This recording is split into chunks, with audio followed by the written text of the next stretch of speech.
આજે આપણે chapter number first જે છે ઇન શોર્ટ કહું તો તમે બાયોલોજીની અંદર જ્યારે એઝ અ સબ્જેક્ટ એને સ્ટડી કરવા માટે સ્ટાર્ટ કરો છો ત્યારે આપણે પહેલું ચેપ્ટર જે છે એને લર્ન કરવાનું સ્ટાર્ટ કરીએ છીએ, બરાબર? અને આ જે પહેલું ચેપ્ટર જે છે એ તમારા 11th સાયન્સની અંદર અથવા તો એવું કહું કે બી ગ્રુપને લઈને સૌથી પહેલું પગથિયું છે કે જેની અંદર તમે સજીવ શું છે, બરાબર, સજીવ વિશ્વ કોને કહેવાય, લિવિંગ વર્લ્ડ શું છે એના માટે ઇન્ફોર્મેશન લેવાનું છે.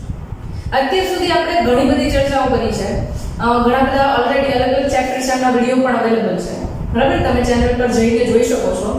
પણ અહીંયા આગળ જે આપણે ખાસ ડિસ્કશન કરવાના છે કે જ્યારે આપણે 10મા ધોરણથી 11th સ્ટાન્ડર્ડની અંદર 11મા ધોરણમાં આવીએ છીએ, સાયન્સ સબ્જેક્ટને સિલેક્ટ કરીએ છીએ અને એમાં પણ સ્પેશિયલી બી ગ્રુપને જ્યારે સિલેક્ટ કરીએ છીએ ત્યારે બાયોલોજી જે છે આપણા માટે મુખ્ય વિષય થઈ જાય છે, બરાબર, મેઇન સબ્જેક્ટ છે કે જેને લઈને આપણે ખૂબ વધારે સ્પેસિફિક છીએ અને સાથે સાથે ઘણા બધા એક્સાઇટેડ પણ છીએ કે આપણે એ સબ્જેક્ટને લર્ન કરવાના છે, બરાબર. તો વધારે ટાઈમ નહીં લેતા આપણે ડાયરેક્ટલી ટોપિક ઉપર જઈએ. અહીંયા આગળ આપણે વાત કરવાની છે સજીવ વિશ્વ માટે. અને સજીવ વિશ્વને ડિસ્કસ કરીએ પહેલા આપણને સજીવ વિશે પણ ખબર હોવી જોઈએ. હવે આપણે ઘણી બધી વસ્તુઓ જોઈએ છે પૃથ્વી પર, જોઈએ તો ઘણા બધા પ્રકારના સજીવો છે એ આપણે જોઈએ. ફોર એક્ઝામ્પલ, ખૂબ ઝડપથી ઘોડો દોડે છે એ આપણે જોઈએ તો એની અદ્ભુતતા આપણને ખબર પડે. સાથે સાથે માઇગ્રેટરી બર્ડ્સ એટલે કે સ્થળાંતરણ કરતા પક્ષીઓ, બરાબર, આપણને ખબર છે કે અલગ અલગ સિઝન દરમિયાન ઇન્ડિયાના અલગ અલગ પાર્ટની અંદરથી પક્ષીઓ જે છે એ માઇગ્રેશન કરીને અલગ અલગ હેતુ માટે એક જગ્યાએથી બીજી જગ્યાએ જતા હોય. ઘણા પક્ષીઓ છે ઋતુ પ્રતિકૂળ હોય, બરાબર, તો એને લઈને સ્થળાંતરણ કરે છે. ઘણા સજીવો પ્રજનનની પ્રક્રિયાને લઈને સ્થળાંતરણ કરતા હોય છે, બરાબર. તો આ બધી વસ્તુ જે છે એમના આધારે આપણે આ પ્રક્રિયા જે છે એમાં એક વસ્તુ સમજીએ છીએ કે પૃથ્વી ઉપર કંઈક એવું છે કે જેને આપણે સજીવ તરીકે ઓળખીએ છીએ, પણ બીજી વસ્તુઓ છે કે જેમને આપણે નિર્જીવ તરીકે પણ ઓળખીએ છીએ, બરાબર. અને આમ જોઈએ તો સજીવ જે છે એ શું છે તો કે એક પ્રકારે આણ્વીય ગીચતા એટલે કે મોલેક્યુલર ટ્રાફિક છે સજીવની અંદર. આણ્વીય ગીચતા એટલે કે મોલેક્યુલર ટ્રાફિક.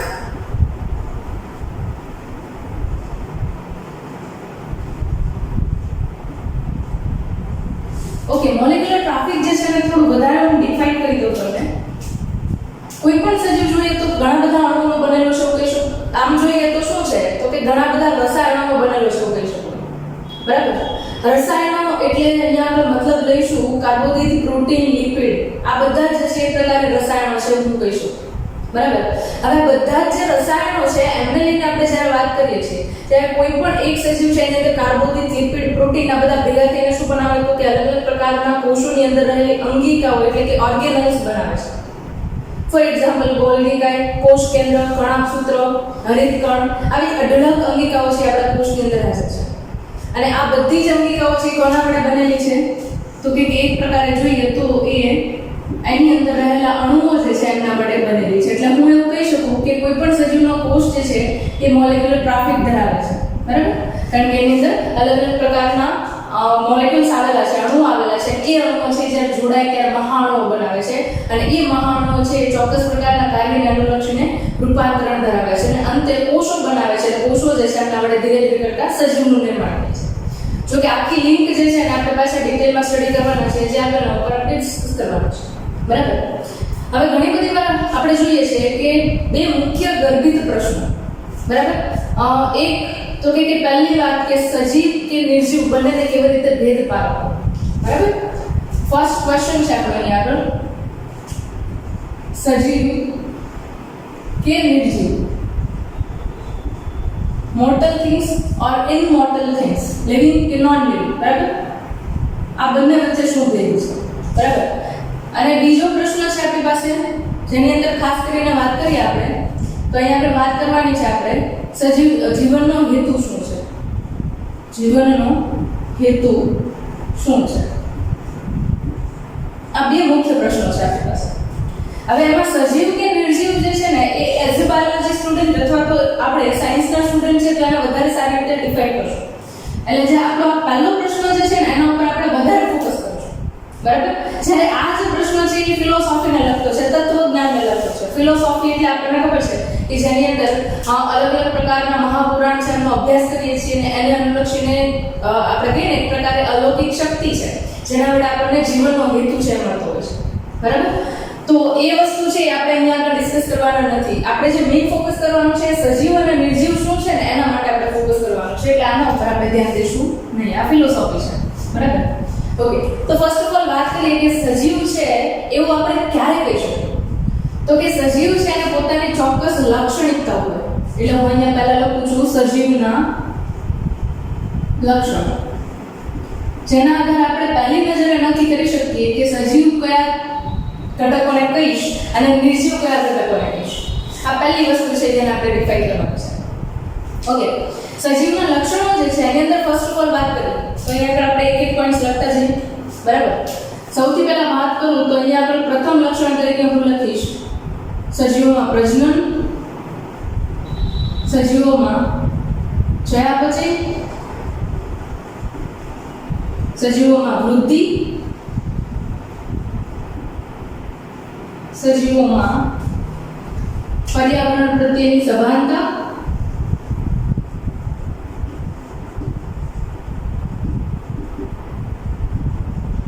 એના પછી કહીશ હું સ્વ આયોજન, એના પછી હું કહીશ પરસ્પર એકબીજા પર પ્રભાવ,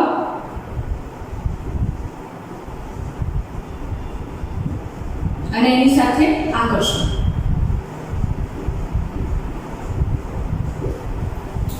આ જોઈએ ને તો આપણે એવું કહી શકીએ કે આ સજીવ જે છે એના મુખ્ય લાક્ષણિક લક્ષણો છે. પૃથ્વી પર રહેલા જે કોઈ પણ સજીવો છે બધાની અંદર આપણે એક એક કેરેક્ટર છે એને વિઝ્યુઅલાઇઝ કરવાની ટ્રાય કરીએ છીએ. એમાં આપણી માટે જો સૌથી અગત્યના લક્ષણ તરીકે હોય કે જે સજીવ તરીકે આપણને ઓળખવા માટે હેલ્પફુલ થવાનું છે એ છે ચયાપચય, બરાબર? એના પછી પર્યાવરણ પ્રત્યેની સભાનતા, બરાબર? સ્વ આયોજન અને એકબીજા પર પ્રભાવ અને આકર્ષણ, બરાબર? આ જે છે એ સજીવ તરીકેના મુખ્ય લક્ષણો છે. બાકી જે છે એમને આપણે ધીરે ધીરે કરતા ડિફાઇન કરતા જઈએ એટલે તમને આઈડિયા આવતો જશે કે શા માટે વૃદ્ધિ અને પ્રજનન છે એમને આપણે સજીવનું લાક્ષણિક કે ચોક્કસ લક્ષણ કહી શકતા નથી, બરાબર? ઓકે, સૌથી પહેલા વાત કરીએ આપણે સજીવોમાં વૃદ્ધિ છે એના માટે વાત કરવાની છે, બરાબર? પહેલું લક્ષણ આપણે જોઈએ છે કયું છે તો કે સજીવોમાં વૃદ્ધિ.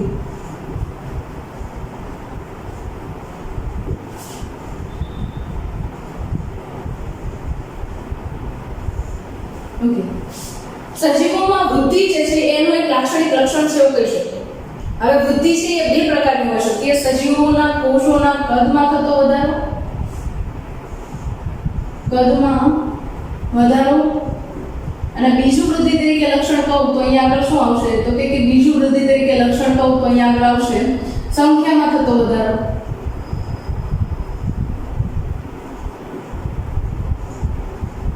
એટલે કોષો જે છે એ બે રીતે વૃદ્ધિ દર્શાવે કોઈ પણ સજીવની અંદર. પહેલું આપણે કઈ કીધું તો કે પહેલું કહીએ છીએ આપણે કોષના કદમાં થતો વધારો અને બીજું આપણે કહીએ છીએ સંખ્યામાં થતો વધારો, બરાબર? હવે જનરલી કોષના કદમાં થતો વધારો એટલે હું શું કહી શકું અહીંયા? ફોર એક્ઝામ્પલ હું એવું કહું કે અહીંયા આગળ મારી પાસે એક આ કોષ છે, બરાબર? અને એની અંદર બહારથી કોઈ પણ દ્રવ્ય ઉમેરાય છે જેના કારણે એ કોષ જે છે એમના કદની અંદર વધારો થાય છે, બરાબર? તો આ જે છે એને હું શું કહીશ તો કે સજીવના કોષની અંદર વધારો થયો જેના કારણે અલ્ટિમેટલી હું એવું કહીશ કે સજીવ છે એના કદની અંદર પણ વધારો થયો, આવું કહીશ, બરાબર? બીજું આપણે કહીએ છીએ સંખ્યામાં થતો વધારો. હવે આપણને ખબર છે કે કોઈ પણ કોષ હોય અને સજીવ હોય તો એની અંદર તમને કોષ વિભાજન જોવા મળશે. શું જોવા મળશે? કોષ વિભાજન, સેલ ડિવિઝન. તો અહીંયા આગળ આપણને ખબર છે કે જ્યારે કોષનું વિભાજન થાય ત્યારે એક કોષ હોય એમાંથી વિભાજનની પ્રક્રિયા થઈને ધીરે ધીરે કરતા બે નવા કોષોનું નિર્માણ થાય છે. પાછું એનું વિભાજન થશે એટલે બે માંથી ચાર કોષો જે છે એનું નિર્માણ થશે. એવી જ રીતે અહીંયા આગળ 4 કોષ છે એનું પાછું વિભાજન થશે એટલે 8 કોષ થશે, એનું વિભાજન થશે એટલે 16, એવી રીતે 32. આવી રીતે વિભાજનની પ્રક્રિયા ક્રમશઃ ચાલુ રહેશે અને એ વિભાજનની પ્રક્રિયાના અંતે તમને સજીવના કદની અંદર વધારો થાય છે એવું તમે કહી શકો, બરાબર? તો બે મુખ્ય લાક્ષણિકતા જોઈએ આપણે કે વૃદ્ધિની પ્રક્રિયા છે એમાં બે રીતે થઈ શકે. પહેલું કે કોષના કદમાં થતો વધારો અને બીજું કોષના કદમાં થતો વધારો અને બીજું આપણે કહીએ છીએ કોષ વિભાજન દ્વારા કોષની સંખ્યામાં થતો વધારો. તો આ બે રીતે કોઈ પણ સજીવ છે એની અંદર આપણે વૃદ્ધિ છે એમને આપણે કોષ વિભાજન તરીકે વ્યાખ્યાયિત કરી શકીએ. બરાબર? હવે સ્પેશિયલી જોઈએ તો કોઈ પણ વનસ્પતિ છે, બરાબર, તો વનસ્પતિ કોષ જે છે એ ખાસ યાદ રાખજો સતત કોષ વિભાજન ધરાવે છે, સતત કોષ વિભાજન ધરાવે છે. અને એના પછી તમે જુઓ તો એ જીવન પર્યંત કોષ વિભાજન ધરાવે છે, એટલે જ્યાં સુધી એ જીવન જીવે છે ત્યાં સુધી એમના શરીરના કોષો જે છે અથવા તો એમની સંરચનામાં જે કોષો સંકળાયેલા છે વૃદ્ધિની પ્રક્રિયામાંથી સતત પસાર થાય છે. એટલે હું એવું કહી શકું કે વનસ્પતિ જીવન પર્યંત વૃદ્ધિ દર્શાવે છે. બરાબર? આ ખાસ વનસ્પતિ માટે જ લાક્ષણિકતા છે. બીજો પોઈન્ટ આપણે કેવો પડે પ્રાણીઓ માટે. બરાબર? તો ખાસ કરીને પ્રાણીઓ માટે વાત કરીએ તો પ્રાણી જે છે એની અંદર શું જોવા મળે તો કે ચોક્કસ સમયગાળા સુધી વૃદ્ધિ જોવા મળશે.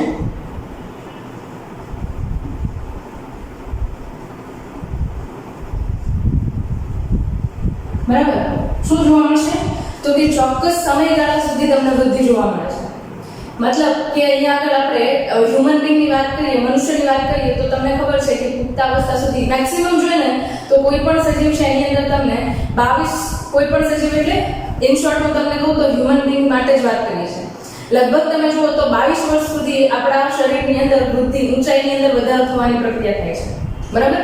અને એના પછી ઊંચાઈની અંદર વધારો થતો નથી, કોષ વિભાજન પામશે અને જ્યાં પછી એક પ્રક્રિયા સતત ચાલુ રહેતી હશે તો દ્વિતીય વૃદ્ધિ તરીકે તમને શરીર છે એના ઘેરાવામાં પણ વૃદ્ધિ થતી જોવા મળશે.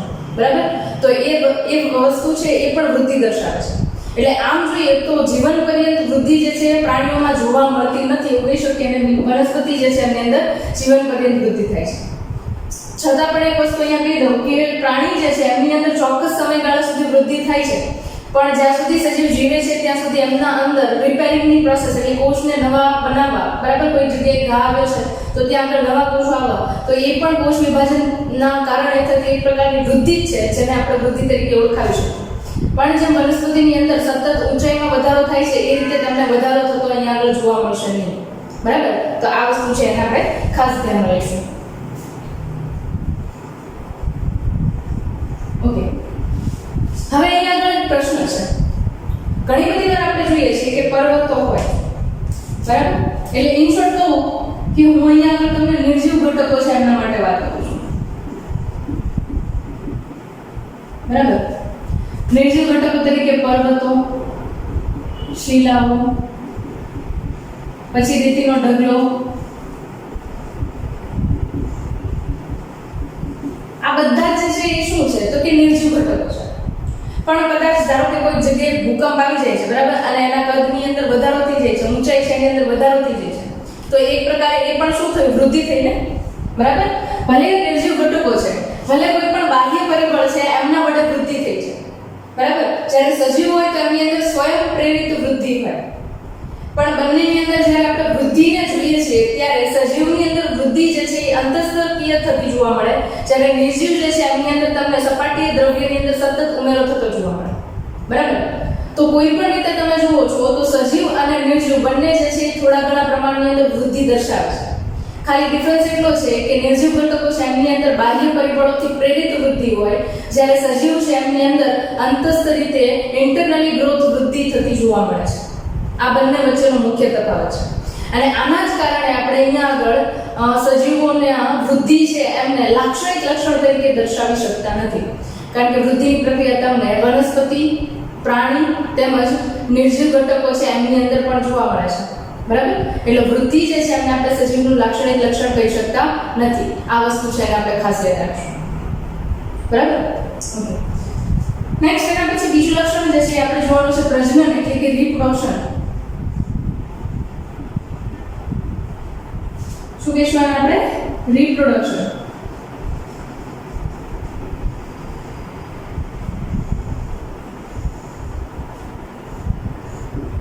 ઓકે, રિપ્રોડક્શન માટે જ્યારે આપણે વાત કરીએ કહીએ છીએ ત્યારે ચોક્કસ રીતે પહેલા એ સમજવું જોઈએ કે પ્રજનન શું છે અને શા માટે સજીવો છે એ લક્ષણ તરીકે હોવું જોઈએ.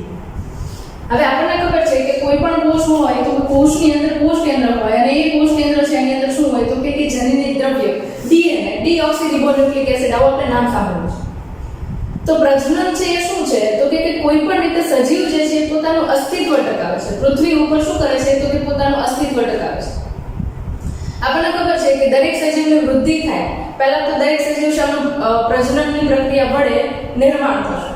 નિર્માણ થયા બાદ ધીરે ધીરે કરતા એમની અંદર વૃદ્ધિ થશે અને વૃદ્ધિ થઈને પુખ્ત અવસ્થાએ પહોંચશે, પરિપક્વ પ્રજનનની પ્રક્રિયામાંથી પસાર થશે અને એના પછી તમે જુઓ તો પ્રજનનની પ્રક્રિયાના અંતે એ વૃદ્ધાવસ્થા તરફ જાય છે અને અંતે એ સજીવનું મૃત્યુ થાય છે. પણ જ્યારે વચ્ચેના તબક્કામાં એ પ્રજનનમાંથી પસાર થાય છે ત્યારે એના જેવી કે એનાથી થોડી અલગ પડે એવા પ્રકારની સંતતિ એ ઉત્પન્ન કરી જાય છે અને એની અંદર તમે જુઓ તો એ પોતાના લાક્ષણિક લક્ષણો તરીકે એમનું ડીએનએ છે એમને મૂકીને જાય છે.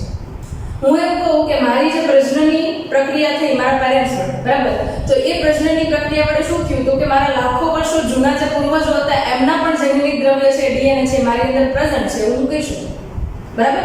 અને તે પ્રજનન છે એ શું છે તો કે એક પ્રકારે જનીનિક દ્રવ્ય છે એમને પૃથ્વી ઉપર જાળવવાની પ્રક્રિયા એટલે એને તમે પ્રજનન રિપ્રોડક્શન કહી શકો છો.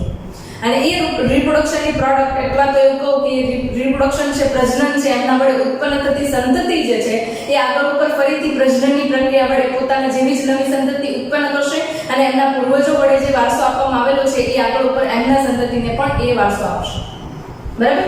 તો આ જે છે એ પ્રજનનનો મુખ્ય હેતુ છે. હવે આપણે ડિસ્કસ કરવાનું છે કે પ્રજનન જે છે એની અંદર કયા કયા પ્રકારની પદ્ધતિઓ હશે. સૌથી પહેલા કહું તો એની અંદર બે પદ્ધતિઓ છે. સ્પેશિયલી પોઈન્ટ્સને ડિફાઇન કરીએ. પહેલી જે છે એમને આપણે કહીએ છીએ અલિંગી પ્રજનનની પદ્ધતિ, એટલે કે એસેક્સ્યુઅલ રિપ્રોડક્શન. અને બીજું જે છે અહીંયા આગળ હું કહીશ લિંગી પ્રજનનની પદ્ધતિ, સેક્સ્યુઅલ રિપ્રોડક્શન. જો એક વસ્તુ ધ્યાનમાં રાખીશું આપણે કે બને ત્યાં સુધી ઇંગ્લિશ વર્ડ્સ છે એમને પણ સાઈડમાં આપેલા હશે એમને લર્ન કરતા જશું, કારણ કે આગળ ઉપર આપણે જે કોર્સીસ સ્ટડી કરવાના છીએ, બરાબર, એ બધા આપણે મટીરીયલ્સ કે પછી લેંગ્વેજ જોઈએ તો ઇંગ્લિશની અંદર અવેલેબલ હશે. એટલે આ બધી છે ને શું કહેવાય ટર્મિનોલોજી કહેવાય, વૈજ્ઞાનિક શબ્દો કહેવાય, બરાબર. પ્રજનનની પ્રક્રિયા જે છે એમને રિપ્રોડક્શન કહીએ છીએ, બરાબર. તો એ પણ એક પ્રકારે ટર્મિનોલોજી થઈ ગઈ જેમને તમે યાદ રાખતા જાઓ ત્યારથી તમને ફ્યુચરમાં હેલ્પફુલ થશે, બરાબર. એટલે અલિંગી પ્રજનન એટલે અહીંયા આગળ આપણે કહીશું એને એસેક્સ્યુઅલ રિપ્રોડક્શન અને લિંગી પ્રજનન એટલે એમને કહીશું આપણે સેક્સ્યુઅલ રિપ્રોડક્શન. હવે અલિંગી પ્રજનન છે એના માટે પહેલા તમે યાદ રાખશો કે માત્ર એક જ સજીવ છે પ્રજનનની પ્રક્રિયામાં ભાગ લે છે, બરાબર. જ્યારે લિંગી પ્રજનન છે એની અંદર બે સજીવો પ્રજનનમાં ભાગ લેતા હશે, બરાબર. એમાંથી એક જે છે નર હશે એટલે કે મેલ હશે અને બીજું છે માદા હશે એટલે કે ફિમેલ હશે, બરાબર. આ પહેલો પોઈન્ટ છે કે જેને તમારે ડિફાઇન કરીને અલગ રાખવો જોઈએ, બરાબર. હવે એક જ સજીવ છે તો એની અંદર આપણે નર કે માદા જે છે એમને ડિફાઇન કરવાની જરૂર નથી, બરાબર. હવે જોઈએ કે અલિંગી પ્રજનન છે એની અંદર કઈ અલગ અલગ પદ્ધતિઓ આવે છે. તો કે અલિંગી પ્રજનન છે એની અંદર ખાસ જોઈએ તો પહેલી વાત કરીએ આપણે અલિંગી બીજાણુઓ.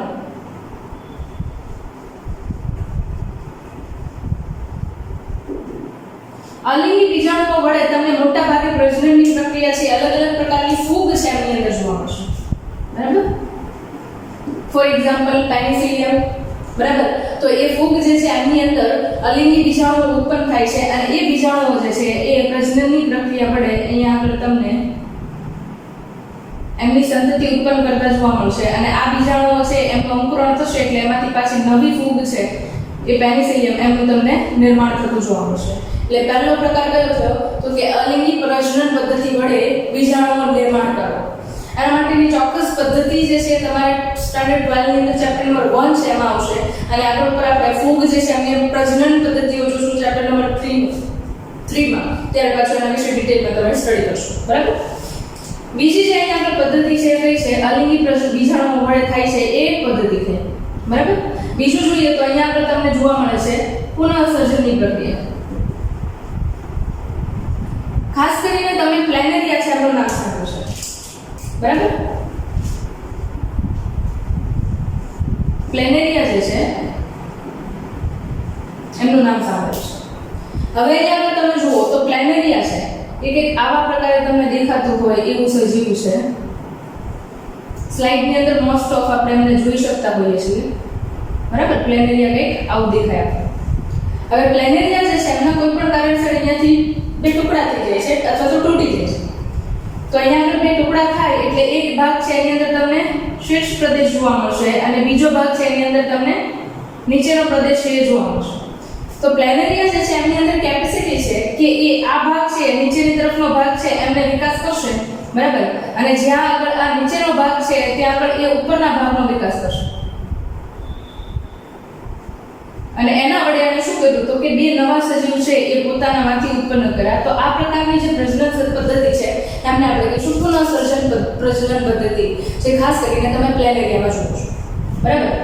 ઓકે, બીજી વાત કરીએ અહીંયા આગળ તો પુનઃસર્જનના પછી જોઈએ તો અહીંયા આગળ પછીનો તબક્કો છે એની અંદર હું વાત કરીશ અવખંડન.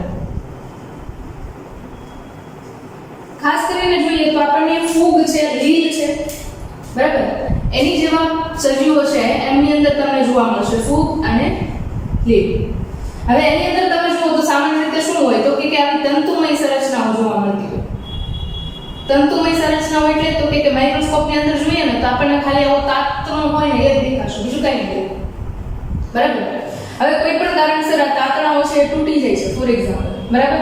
તો એમાં શું થશે તો કે દરેક તૂટેલો ભાગ છે એની અંદરથી આખો નવો સજીવ નિર્માણ પામશે, બરાબર. તો એ પ્રક્રિયા જે છે એને આપણે શું કહીએ છીએ તો કે એને આપણે અવખંડનની પ્રક્રિયા તરીકે ઓળખીએ છીએ. જે મોટા ભાગે ફૂગ છે, લીલ છે, એના જેવી વનસ્પતિ છે એની અંદર જોવા મળે છે, બરાબર. ઘણી બધી વાર સ્નાન વાદળી તમે નામ સાંભળેલું છે તો એમની અંદર પણ અવખંડન પ્રકારે પ્રજનનની પ્રક્રિયા તમને જોવા મળે છે, બરાબર. એના પછી જોઈએ અગત્યના એક લક્ષણ તરીકે તો અહીંયા આગળ આપણી પાસે છે કલિકા સર્જન, બરાબર. કલિકા સર્જન બડી. ઓકે, કલિકા સર્જન જોઈએ તો ખાસ પ્રકાર આપણને બે સજીવોની અંદર લાક્ષણિક રીતે જોવા મળશે. એક જે છે એની અંદર વાત કરીએ આપણે તો અહીંયા આગળ છે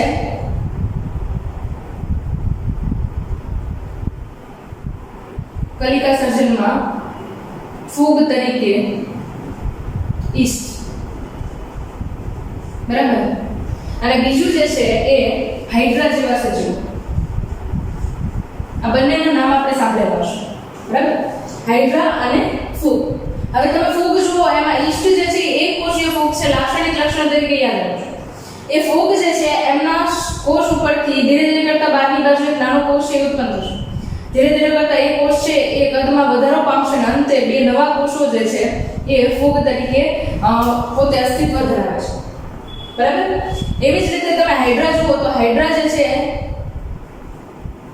એની અંદર તમને સૂત્રાંગો યુક્ત સજીવ જોવા મળે છે. આ ઉપરની બાજુ છે એને શું કહેવાય તો કે એમના સૂત્રાંગો કહેવાય. અને મોટા ભાગે હાઇડ્રા જે છે કોઈ પણ આધાર સાથે ચોંટીને પોતાનું જીવન જીવે છે, સ્થાયી જીવન જીવે છે, બરાબર. જો કે એની અંદર પ્રજનનની પદ્ધતિઓ છે અલગ અલગ પ્રકારની જે તમારે આગળના સ્ટાન્ડર્ડ્સની અંદર સ્ટડી કરવાની આવશે, બરાબર.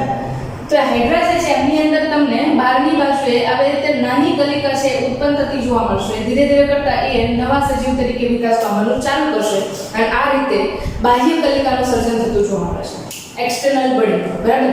એવી જ રીતે તમને એમની અંદર અંતઃકલિકા છે એમનું પણ નિર્માણ થતું જોવા મળી શકે છે, બરાબર. જેમને જીમ્યુલ્સ તરીકે ઓળખવામાં આવે છે, જે આગળના સ્ટાન્ડર્ડ્સની અંદર આપણે પાછા સ્ટડી કરવાના છે. ઓકે, હવે પ્રશ્ન એ આવે કે ઓકે લિંગી પ્રજનન છે એના માટે થોડું તમને કીધું કે જ્યારે લિંગી પ્રજનન માટે વાત કરીએ છીએ ત્યારે એક સજીવ છે નર હોય, બીજો સજીવ છે માદા હોય. મનુષ્ય માટે વાત કરીએ તો એની અંદર નર છે એ શુક્રકોષ ઉત્પન્ન કરશે, માદા છે એ અંડકોષ એટલે કે ઓવમ ઉત્પન્ન કરશે. જ્યારે બંને છે જોડાય છે ત્યારે એમના વડે ફલિતાંડ બને છે. એ ફલિતાંડ છે એમની અંદરથી આખું બાળક પ્રાણી જન્મનું નિર્માણ થતું હોય છે, બરાબર. સ્ટાન્ડર્ડ 12 ચેપ્ટર નંબર 3 જે છે એની અંદર આખી લિંગી પ્રજનન પદ્ધતિ છે તમે જોવાનું છે, બરાબર. એટલે ત્યાર પાછું આપણે વધારે ડિસ્કશન કરીશું. હવે એક વસ્તુ જોવાની અહીંયા આગળ કે ઘણા બધા સજીવો જોઈએ તો એ અહીંયા આગળ પૃથ્વી પર તમને વંધ્ય જોવા મળે છે, બરાબર.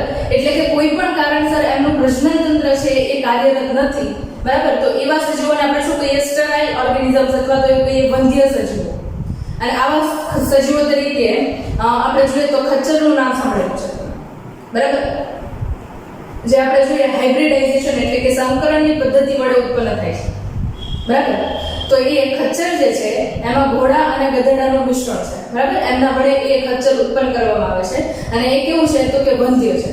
પોતે સંતતિ ઉત્પન્ન નથી કરી શકતા, એટલા માટે એવા સજીવોને આપણે શું કહીએ છીએ? વંધ્ય સજીવો કહીએ છીએ.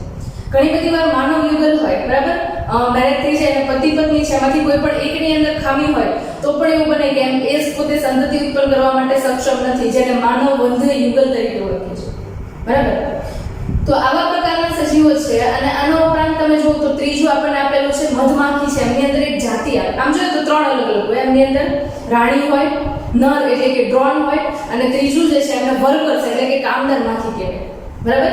આ કામદાર માખી જે છે હકીકતમાં શું છે તો કે એક પ્રકારની માદા માખી છે જે પોતે પ્રજનન અંગો અથવા પ્રજનન અવયવો ઓછા વિકાસ પામવાના કારણે વંધ્ય છે, બરાબર. તો એ વંધ્ય માખી જે છે એ પણ પોતે પ્રજનન કરવાની ક્ષમતા નથી ધરાવતા. તો એનો મતલબ એવો થયો કે પૃથ્વી ઉપર અમુક સજીવો છે પ્રજનન કરીને સંતતિ ઉત્પન્ન કરી શકે છે, જ્યારે અમુક સજીવો છે પ્રજનન કરીને સંતતિ ઉત્પન્ન કરી શકતા નથી. તો એ પદ્ધતિ છે એની અંદર આપણે ખાસ વાત કરીએ તો આ વસ્તુ છે એને જોવી પડે આપણે કે સજીવના લાક્ષણિક લક્ષણ તરીકે આપણે પ્રજનનને દર્શાવી શકીએ નહીં.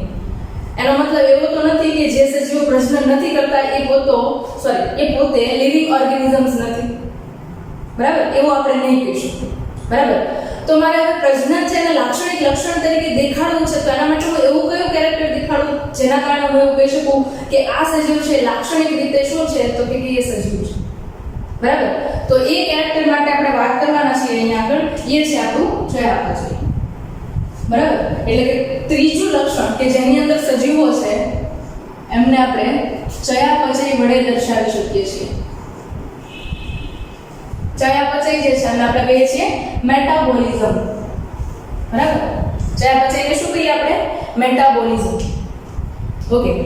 હવે ચયાપચય જે છે એ શું છે તો કે કોઈ પણ રીતે તમે જુઓ તો સજીવ કોષ જે છે એમની અંદર સતત ચાલતી હોય એવા પ્રકારની જૈવ રાસાયણિક પ્રક્રિયા.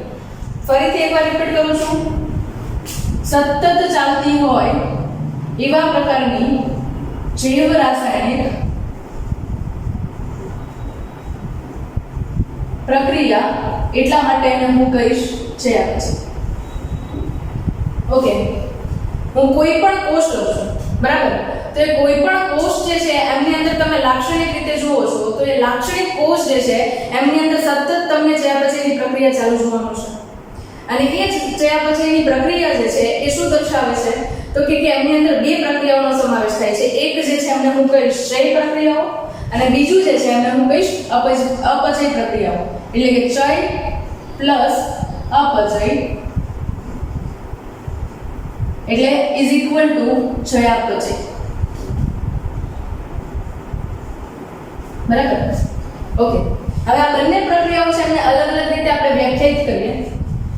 ક્ષય પ્રક્રિયાઓ એટલે એમને આપણે કહીશું સંશ્લેષણાત્મક પ્રક્રિયાઓ, સંશ્લેષણાત્મક પ્રક્રિયાઓ, અને અપચય ક્રિયાઓ એટલે વિઘટનાત્મક પ્રક્રિયાઓ, બરાબર. To form and to break, બરાબર. એને આપણે શું કહીએ છીએ? ચયાપચય કહીએ છીએ. ઓકે. હવે સંશ્લેષણાત્મક પ્રક્રિયાઓ એટલે હું તમને અહીંયા આગળ એક એક્ઝામ્પલ આપું કે આપણા શરીરની અંદર ધારો કે ખોરાક વધારે લીધો છે તો એ પરિસ્થિતિની અંદર ગ્લુકોઝનું પ્રમાણ વધી જશે. તો જ્યારે આ પરિસ્થિતિ છે ત્યારે આપણા શરીરના કોષો છે એમાં શું થશે તો કે ગ્લુકોઝના અણુઓ છે એકબીજા સાથે ગ્લાયકોસિડિક બંધથી જોડાશે અને એ ગ્લાયકોજન સ્વરૂપે શરીરની અંદર ખોરાકનો સંગ્રહ કરશે, બરાબર. આ વસ્તુ યાદ રાખવી કે સજીવની અંદર જ્યારે વાત કરીએ છીએ ત્યારે પ્રાણી જે હોય એમની અંદર ખોરાકનો સંગ્રહ છે ગ્લાયકોજન સ્વરૂપે થાય, અને જો વનસ્પતિ હોય તો એમની અંદર ગ્લુકોઝ જે છે એ સ્ટાર્ચમાં રૂપાંતરિત થાય અને સ્ટાર્ચ સ્વરૂપે ખોરાકનો સંગ્રહ થતો હોય છે, બરાબર. ઓકે. તો અહીંયા આપણે ગ્લુકોઝમાંથી ચય પ્રક્રિયા વડે ગ્લાયકોજન બનવાની પ્રક્રિયા, તો એ પ્રક્રિયા જે છે શું થયું તો કે એક પ્રકારની ચય પ્રક્રિયાઓ થઈ જેના વડે કંઈક નવું નિર્માણ પામે છે. હવે એ પરિસ્થિતિ છે એનાથી ઉલટી પરિસ્થિતિ વિચારીએ. ફોર એક્ઝામ્પલ કોઈ પણ વ્યક્તિ છે અને 4-5 દિવસથી જમવાનું નથી મળે તો એ પરિસ્થિતિમાં શું થશે તો કે એમના શરીરની અંદર જે ગ્લાયકોજન હતો કે જે ગ્લુકોઝના ચય પ્રક્રિયાના કારણે બનેલો હતો, હવે એ શું થશે તો કે ગ્લુકોઝ વચ્ચે જે આ ગ્લાયકોસિડિક બંધ હતા એ તૂટશે અને ગ્લુકોઝના અણુઓ છે એ છૂટા પડશે, જેના કારણે આપણા શરીરના કોષો જે છે એમને ઉર્જાના અણુ તરીકે ગ્લુકોઝ મળશે. બરાબર? એટલે કે ગ્લાયકોજનમાંથી તૂટીને ગ્લુકોઝ બનવાની પ્રક્રિયા છે. એટલે કે આ પ્રકારે વિઘટનાત્મક પ્રક્રિયા કહી શકો. તો એ પ્રક્રિયા જે છે એને આપણે શું કહીશું? અપચય પ્રક્રિયા. ઇન શોર્ટ કહું કે જ્યારે સજીવ છે એની વૃદ્ધિ થાય છે ને ત્યારે ચય પ્રક્રિયાઓ છે એનું પ્રમાણ વધારે. ફોર એક્ઝામ્પલ, મનુષ્યની અંદર વાત કરીએ તો આપણે જ્યારે નાના હોઈએ છીએ અને જેમ ઉંમરની અંદર વધીએ છીએ તો પુખ્તાવસ્થા સુધી પહોંચે તો ત્યારે આપણે જોઈએ છે કે આપણા કદની અંદર સતત વધારો થાય છે, વિકાસની પ્રક્રિયા ચાલુ હોય છે. તો ત્યારે હું એવું કહી શકું કે વિઘટનાત્મક પ્રક્રિયાઓ એટલે કે અપચય પ્રક્રિયાઓ છે એમની કરતાં ચય પ્રક્રિયાઓ છે એમનું પ્રમાણ ખૂબ વધારે છે. તો આ પ્રકારની પ્રક્રિયા જે છે એમને હું શું કહી શકું તો કે એ પ્રક્રિયાને આપણે કહીએ છીએ સંશ્લેષણાત્મક પ્રક્રિયાઓનું પ્રમાણ વધારે છે, જેના કારણે વૃદ્ધિ છે એ વધારે જોવા મળે છે. બરાબર? એની સાથે સાથે બીજું કહું તો આપણે જોઈએ કે પુખ્તાવસ્થા પછી પ્રજનનની પ્રક્રિયામાંથી કોઈ પણ સજીવ પસાર થઈ જાય. બરાબર? તો એ પ્રજનનની પ્રક્રિયામાંથી જ્યારે પસાર થઈ જાય છે એના પછી સતત જોઈએ તો આપણને એના જીર્ણતા તરફ દોરાતા હોય એવું દેખાય. અને એ જીર્ણતા તરફ દોરાય છે એનો મતલબ શું હતો કે સતત એમના અંદર ચય પ્રક્રિયાઓ છે એમની કરતાં અપચય પ્રક્રિયાઓ છે એમનું પ્રમાણ વધારે છે, એટલે કે વિઘટનાત્મક પ્રક્રિયાઓ છે એમનું પ્રમાણ વધારે છે. તો જ્યારે બનવાના કરતાં તૂટવાની પ્રક્રિયાનું પ્રમાણ વધારે હોય ત્યારે એ પરિસ્થિતિની અંદર સજીવ જે છે એ વૃદ્ધત્વ તરફ જાય છે, જીર્ણતા તરફ જાય છે. એટલે બે અલગ અલગ ફેઝ કીધા મેં તમને. બરાબર? જ્યારે ચય પ્રક્રિયા વધારે હોય ત્યારે વૃદ્ધિ તરફ જશે અને જ્યારે અપચય પ્રક્રિયાઓ છે વધારે હોય ત્યારે જીર્ણતા તરફ અને મૃત્યુ તરફ સજીવ જાય છે. બરાબર? તો અહીંયા આગળ આ ચયાપચય માટે આપણે વાત કરીએ. પણ અહીંયા એક વસ્તુ છે એ ડિફાઇન કરવા જેવી છે. ઇન વિટ્રો કન્ડિશન અને બીજું છે ઇન વિવો. આ શબ્દો જે છે એનાથી અત્યારથી જ પરિચિત થઈ જઈએ આપણે. ઇન વિટ્રો અને ઇન વિવો આ બંને પરિસ્થિતિ શું છે? તો કે ઇન વિટ્રો પરિસ્થિતિ એટલે એવી પરિસ્થિતિ કે જેની અંદર તમે જુઓ છો કે સજીવો જે છે એના શરીરની બહાર આપણે કોઈ પણ જીવ રાસાયણિક પ્રક્રિયા કરીએ તો એને ઇન વિટ્રો કહેવાશે. બરાબર? એટલે કે કોઈ પણ તંત્રમાંથી બહારની તરફ જીવ રાસાયણિક પ્રક્રિયા.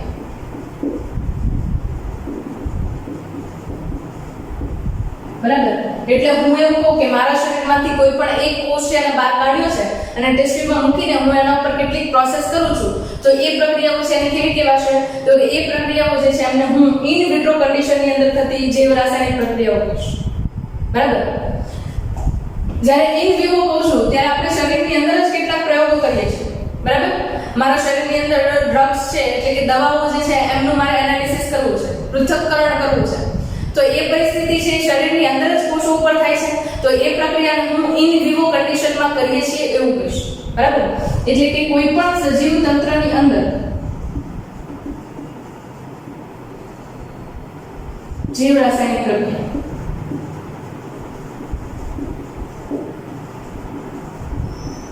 બરાબર? કોઈ પણ સજીવ તંત્રની અંદર થતી જીવ રાસાયણિક પ્રક્રિયા. બરાબર? તો આને હું સજીવ જે છે એમની અંદર ઇન વિટ્રો અને ઇન વિવો તરીકે દર્શાવું છું. ફરી એકવાર રિપીટ કરી દઉં છું. ઇન વિટ્રો એટલે તો કે કોઈ પણ કોષ છે એને હું શરીરમાંથી બહાર કાઢું છું અથવા તો કોષના કોઈ પણ પ્રક્રિયા કરતા હોય એવા ઘટકોને બહાર કાઢું છું અને કોઈ પણ એવું રાસાયણિક માધ્યમ મૂકું છું જેની અંદર એ પ્રક્રિયા થાય છે. બરાબર? પણ જીવંત તંત્ર છે એની બહારની બાજુએ પ્રક્રિયા થશે તો એને ઇન વિટ્રો કહેવાશે. અને કોઈ પણ સજીવની અંદરની બાજુએ હું કોઈ પણ પ્રકારના એક્સપેરિમેન્ટ પ્રયોગ કરું છું અને એ પ્રક્રિયાનું ઓબ્ઝર્વેશન કરું છું તો એ કયા થશે? તો કે એ ઇન વિવો પ્રક્રિયામાં થાય છે એવું કહીશું. બરાબર? હવે આપણે ડિફાઇન કરતા હતા કે સજીવનું લાક્ષણિક લક્ષણ છે એને ચયાપચય કહી શકાય કે નહીં.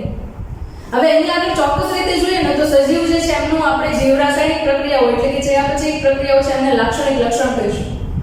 જો કોઈ પણ સજીવનો કોષ છે એ જીવંત પરિસ્થિતિની અંદર છે તો એ કોષની અંદર સતત તમને ચયાપચયની પ્રક્રિયા ચાલુ જોવા મળશે. જ્યારે કોઈ પણ સજીવનું મૃત્યુ થાય છે એનો મતલબ છે કે એના શરીરની અંદર ચયાપચયની પ્રક્રિયાઓ છે એ બંધ થઈ ચૂકી છે. કોઈ પણ કોષની અંદર ચયાપચયની પ્રક્રિયા ચાલુ નથી. બરાબર? આ વસ્તુ ખાસ યાદ રાખવી કે જ્યારે સજીવનું મૃત્યુ થઈ જાય છે ત્યારે એમના દરેક કોષની અંદર ધીરે ધીરે કરતા ચયાપચયની પ્રક્રિયાઓ છે એ બંધ થઈ જાય છે. અને આ પરિસ્થિતિની અંદર આપણે કોઈ પણ સજીવ છે મૃત છે એવું કહી શકીએ છીએ. બરાબર? Is that clear to all? Right? તો અહીંયા આગળ સજીવ જે છે એમને આપણે ત્યાર પછી એના લાક્ષણિક લક્ષણ તરીકે દર્શાવીએ છીએ કે જે સજીવ છે એ જીવંત છે એમની અંદર પણ જ્યાં પછી જોવા મળશે. બરાબર? હવે એક વસ્તુ અહીંયા જોઈએ કે જો સજીવના કદની અંદર વૃદ્ધિ થાય છે તો આનો મતલબ કે એમની અંદર સતત જ્યાં પછીની પ્રક્રિયા છે એ ચાલુ છે. બરાબર? જો નિર્જીવ ઘટકો છે તો એમની અંદર કોષો નહીં હોય તો એમની અંદર જ્યાં પછી નહીં થતું. એ જ રીતે જોઈએ તો જ્યાં પછી જે છે પ્રજનનની અંદર પણ હું ડિફાઇન કરી શકું. ભલે વંધ્ય હોય એવા સજીવો હોય. બરાબર? વંધ્ય સજીવો તરીકે આપણે બે ત્રણ કીધા. બરાબર? કયા તો કે કામદાર માખી, બીજું કીધું વંધ્ય માનવ યુગલ, અને એના સિવાય આપણે કીધું ખચ્ચર, મ્યુલ. બરાબર? તો આ સજીવો છે ભલે પ્રજનન કરીને સંતતિ ઉત્પન્ન નથી કરી શકતા છતાં પણ તમને એના કોષો જે છે એમની અંદર જયા પછી જોવા મળે છે. એટલે હું એવું કહીશ કે આ ત્રણે ત્રણ સજીવો છે એ જીવંત છે અને સજીવની લાક્ષણિકતા છે એવું પણ આપણે ડિફાઇન કરી શકીએ છીએ. બરાબર? આના સિવાયનું હજી એક લાક્ષણિક લક્ષણ તરીકે જોઈએ તો પર્યાવરણ પ્રત્યેની સભાનતા. હવે આની અંદર હું શું કહીશ તો કે આપણને ખબર છે કે કોઈ પણ હોય, વનસ્પતિ હોય, પ્રાણી હોય, પૃથ્વી ઉપરના એકકોષીય સજીવો હોય, કોઈ પણ સજીવ હોય, બરાબર, તો એ પોતે પર્યાવરણ પ્રત્યે સભાનતા દર્શાવે છે. ફોર એક્ઝામ્પલ હું એવું કહું કે વધારે પડતો સૂર્યપ્રકાશ છે તો સૂર્યપ્રકાશના કારણે વનસ્પતિની ઉપરની ટોચ ઉપર રહેલા કુમળાપણો છે એ વળી જાય છે. એનો મતલબ કે વધારે તીવ્ર સૂર્યપ્રકાશમાં એને પાણીની તીવ્ર જરૂરિયાત છે જેના કારણે એ પાણીની અછતમાં એ રીતે વળી ગયેલા જોવા મળે છે. બરાબર છે? એ જ રીતે કહું તો પાણી જે છે એમના પ્રત્યે પણ એ પોતે કંઈક ને કંઈક પ્રકારના પ્રતિભાવ દર્શાવશે. મતલબ કે દરેક સજીવ છે કે જે જીવંત છે એમને પર્યાવરણ પ્રત્યેની સભાનતા છે કે જો આવા પ્રકારનું પર્યાવરણ હોય તો મારે આને પ્રત્યે આવી રીતે પ્રતિકાર કરી શકાય. બરાબર? એના પછી તો સ્વ આયોજન, સેલ્ફ મેન્ટેનન્સ, પોતાની રીતે પોતાના શરીરની અંદર થતી બધી જ પ્રક્રિયાઓ છે એમને જાળવવા માટે એ પોતે સક્ષમ છે. બરાબર? તો એ પ્રકારના સજીવો છે આપણે સ્વ આયોજન ધરાવતા સજીવો છે એમને આપણે સજીવના લાક્ષણિક લક્ષણ તરીકે કહી શકીએ છીએ. ત્રીજું જે લક્ષણ છે એની અંદર જુઓ તો એકબીજા પર પ્રભાવ અને આકર્ષણ. બરાબર? જોઈએ તો આપણે એક એક્ઝામ્પલ લઈએ કે જંગલની અંદર એક સિંહ છે અને બીજો એક હરણ છે. તો સિંહને જોશે એટલે હરણ છે એનાથી દૂર જશે. બરાબર? મતલબ કે સિંહ જે છે એમના કારણે હરણ ઉપર કંઈક પ્રભાવ પડે છે જેના કારણે હરણ છે ત્યાંથી દૂર જાય છે. બરાબર? બીજી વસ્તુ આપણે એક સુંદર પુષ્પ જોઈએ છે તો એના ઉપર આપણે આકર્ષિત થઈએ છીએ, બીજા બધા જીવજંતુઓ છે કે પક્ષીઓ છે એ આકર્ષિત થાય છે. બરાબર? તો એક પ્રકારે એક સજીવ છે એમનો બીજા સજીવ ઉપર પ્રભાવ છે. બરાબર? આકર્ષણ છે જેના કારણે એ સજીવના લાક્ષણિક લક્ષણ તરીકે આપણે એને જોઈ શકીએ છીએ. બરાબર? નો ડાઉટ વનસ્પતિ જે છે એમની અંદર આપણે જોઈએ તો અલગ અલગ પ્રકારે એ એક જગ્યાએથી બીજી જગ્યાએ સ્થળાંતરણ નથી કરતું પણ છતાં પણ એમની અંદર જ્યાં પછી પ્રક્રિયાઓ સતત ચાલુ છે, પર્યાવરણ પ્રત્યેની એમનામાં સભાનતા છે જેના કારણે એ પણ જીવંત છે એવું આપણે જાણીએ છીએ. બરાબર? તો ટોટલી આ લેક્ચર જે છે એમની અંદર આપણે શું સમજીએ છીએ તો કે આ લેક્ચર જે છે એમની અંદર આપણે એવું સમજીએ છીએ કે સજીવ જે છે એમની અંદર ચોક્કસ પ્રકારે આવા કંઈક લક્ષણો હોય તો હું એને કહી શકું કે એ સજીવ છે. અધરવાઇઝ હું એને શું કહી શકું કે એ સજીવ છે નિર્જીવ છે. જે આપણા સવાલનો સ્ટાર્ટિંગનો ક્વેશ્ચન હતો એનો આપણને આન્સર જે છે અત્યારે પ્રૂવ થઈ ગયો છે. બરાબર? છતાં પણ આગળના લેક્ચર્સ જે છે એમની અંદર આપણે અલિંગી પ્રજનન જે છે એમના માટેની અલગ અલગ પદ્ધતિઓ પણ જોવાના છીએ અને આખા ચેપ્ટરની અંદર ઘણું બધું ડિફરન્ટ થિંગ્સ છે એમને લર્ન કરવાના છે. આ ટોપિકને લઈને જો તમને કંઈ પણ ડાઉટ રહી ચૂક્યા હોય છતાં પણ આ સમજાવવું છતાં તો તમે કમેન્ટ બોક્સની અંદર કમેન્ટ કરી શકો છો. હું ટ્રાય કરીશ કે તમારા